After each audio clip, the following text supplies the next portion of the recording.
तो दोस्तों media 24 now में आपका स्वागत है। मैं राकेश। तो जैसा कि हमने अपने थंबनेल में दिया कि दुआ कीजिए कि पाकिस्तान बर्बाद ना हो। इसके पीछे क्या कारण है? क्योंकि पाकिस्तान इस समय जिस स्थिति से गुजर रहा है वो बहुत ही भयावना है। बहुत ही खतरनाक स्थिति है किसी देश के लिए। बैंकरप्ट होने की कगार पे पाकिस्तान आ गया है। पहले ही उसके ऊपर करोड़ों अरबों डॉलर का लोन है और वो नया लोन लेने के लिए लगातार आईएमएफ में ट्राई कर रहा है, दूसरे और देशों से मांग रहा है, मगर वो उसे नहीं मिल रहा है। उनके पास अपने जो फॉरेन रिजर्व्स है वो खत्म हो गए हैं और जो आम जनता है वहाँ की त्राहिमाम कर रही है। वहाँ पेट्रोल का प्राइस 280 रुपये लीटर तक पहुँच गया है और हर खाने में यूज होने वाली चीज, प्याज, दाल, आलू, कोई भी खाने की वस्तु, वो इतनी ज़्यादा उसका प्राइस बढ़ चुका है कि वहाँ की जनता जो है रो रही है इस टाइम। मगर पाकिस्तान के जो रहनुमाई करने वाले नेता हैं, वहाँ के लीडर्स हैं, उनको कुछ नहीं दिखाई दे रहा। वो सिर्फ अब भी अपनी ही झोलियाँ भरने में लगे हुए हैं और वहाँ की पब्लिक जो है, जनता रो रही है। इसका प्रभाव जो है सीधा-सीधा भारत के ऊपर भी देखने को मिल सकता है भविष्य में। क्योंकि अगर पड़ोसी के घर में आग लगी हो, तो मुमकिन है कि आपके घर में भी उसकी लपटें आए, आपके घर में भी उसका धुआं आए। क्योंकि भारत की जो भौगोलिक स्थिति पाकिस्तान के साथ है, वो बहुत ही संवेदनशील है और अगर कोई ऐसी अप्रिय घटना पाकिस्तान के अंदर होती है, जिसके अंदर आप देख सकते हैं, तो पाकिस्तान के साथ-साथ भारत को भी इसका खामियाज़ा भुगतना पड़ सकता है। हम सब जानते हैं कि पाकिस्तान एक न्यूक्लियर कंट्री है। न्यूक्लियर कंट्री की बहुत सी ज़िम्मेदारियाँ होती हैं, क्योंकि अब उसके पास पैसा नहीं बचा है, इसलिए कि वो अपने पावर प्लांट्स को, जो न्यूक्लियर पावर प्लांट्स हुए या फिर उनको संरक्षित करने के जो भी प्लांट्स लगे हैं न्यूक्लियर प्लांट्स को, तो उनको सरवाइव कर सके पैसे से। तो आगे चलकर हो सकता है आप देखें कि कहीं ना कहीं अगर उसके ऊपर विद्रोही दलों ने, विद्रोही गुटों ने कब्जा कर लिया, तो बहुत ही थ्रेटनिंग पोजीशन हो जाएगी पूरी दुनिया के लिए, ना सिर्फ केवल भारत के लिए।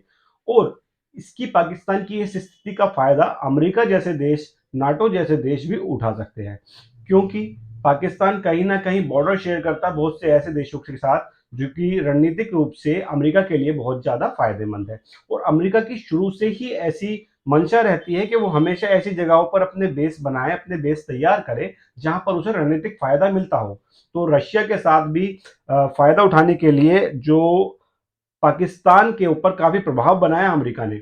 शुरू में जो है अमेरिका भारत के साथ नहीं था, ना ही भारत के साथ कोई उसकी रणनीतिक साझेदारियां थी। वो केवल पाकिस्तान को पक्ष करता था और इसीलिए पाकिस्तान को पक्ष करता था। कहीं न कहीं वो जब अपने आप को रशिया के विरोध में देखता था, तो उसको लगता था कि पाकिस्तान की जो बेस है, उसका इस्तेमाल कर सकता है अमेरिका।